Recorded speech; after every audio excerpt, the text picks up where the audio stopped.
Friends, welcome back to my channel. If you are new here, please subscribe my channel for more videos. आज हम बात कर रहे हैं इलाहाबाद हाई कोर्ट के एक जजमेंट की, जिसमें कि जो कोर्ट ने है उसने कहा है कि यदि विवाह में छोटे विवादों को अदालतें क्रूरता के रूप में देखती हैं तो कई विवाह टूटने का जोखिम होगा। तो ऐसा कहा है इलाहाबाद हाई कोर्ट ने।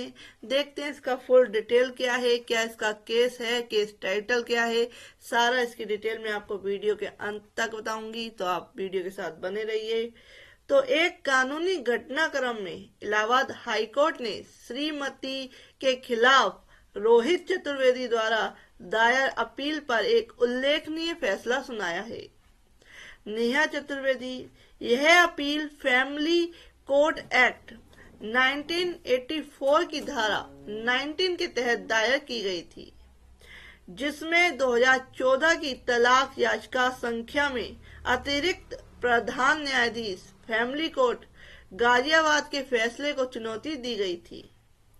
न्यायमूर्ति सौमित्र दयाल सिंह और न्यायमूर्ति शिव शंकर प्रसाद द्वारा दिए गए फैसले में अदालत ने हिंदू विवाह अधिनियम 1955 की धारा 13 के तहत रोहित चतुर्वेदी द्वारा तलाक के लिए उद्धृत आधारों पर फिर से विचार किया।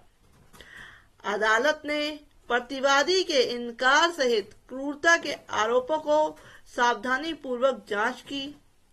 शादी को खत्म करने के लिए अपीलकर्ता के माता पिता के साथ दुर्व्यवहार और 4/8/2014 को चौंकाने वाली घटना, जहां कथित तौर पर रोहित चतुर्वेदी के खिलाफ भीड़ को उकसाया गया था। अदालत ने कहा, अधिनियम के तहत क्रूरता को परिभाषित नहीं किया गया है, फिर भी यह काफी गंभीर कृत्य होना चाहिए, क्योंकि यह एक विवेकशील व्यक्ति को उनके सामने आने वाले वैवाहिक कलह को सुलझाने का अवसर या सजा नहीं दे सकता है, या उन पर जीवन जारी रखने का बोझ नहीं डाल सकता है। विवाह में अदालत ने पक्षकारों के बीच गंभीर विवादों को स्वीकार करते हुए पाया कि क्रूरता का आरोप प्रमाणित नहीं हुआ। हालांकि इसने अधिनियम की धारा 13A के तहत वैकल्पिक राहत पर विचार नहीं करने में एक त्रुटि का मान्यता दी। न्यायाधीश ने कहा, हालांकि साथ ही हमने पाया है कि निचली अदालत ने अधिनियम की धारा 13A के संदर्भ में वैकल्पिक राहत देने पर विचार न करके गलती की है। साबित क्रूरता की कमी के बावजूद न्यायालय ने 9 साल से अधिक समय तक पार्टियों के बीच एक बंधन या स्वस्थ संबंध की लंबी अनुपस्थिति के कारण न्यायिक अलगाव का फैसला सुनाया। अदालत ने निष्कर्ष निकाला, ऐसे तथ्यों में हम पाते हैं कि इस स्तर पर सीमित हस्तक्षेप की आवश्यकता है, क्योंकि दोनों पक्षों के बीच विवाह को संपन्न हुए 10 साल बीत चुके हैं। वे अब 9 साल से अधिक समय से एक साथ नहीं रह रहे हैं। वहां है इस शादी से कोई बच्चा पैदा नहीं हुआ और आज किसी सुलह की कोई उम्मीद भी नहीं दिख रही है। अपील, जिसे आंशिक रूप से अनुमति दी गई है, पारिवारिक कानून न्यायशास्त्र में एक महत्वपूर्ण क्षण को चिन्हित करती है, जो क्रूरता की व्याख्या, विवाह की पवित्रता को बनाए रखने में न्यायपालिका की भूमिका के बारे में व्यापक बातचीत को प्रेरित करती है।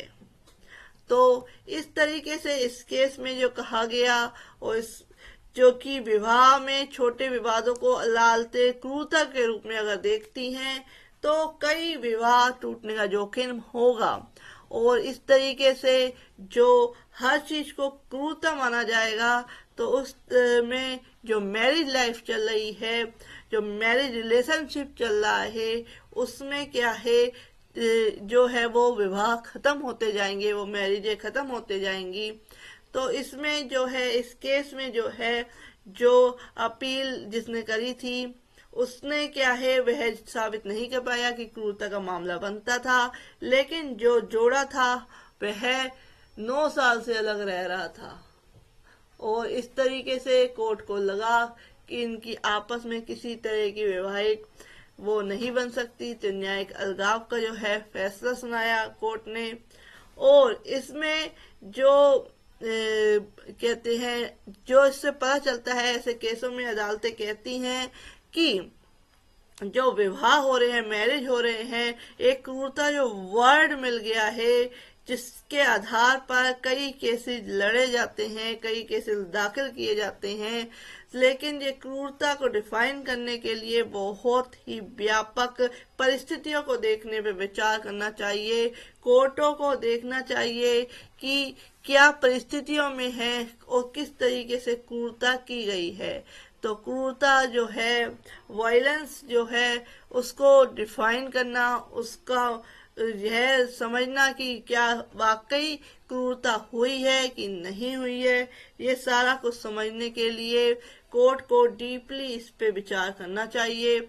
और साथ ही साथ यह भी एक मापदंड बनाने चाहिए कि हाँ, कि वाकई क्रूरता हुई है या नहीं हुई है, तो या झूठा मूठा जो केस है वो बनाया जा रहा है।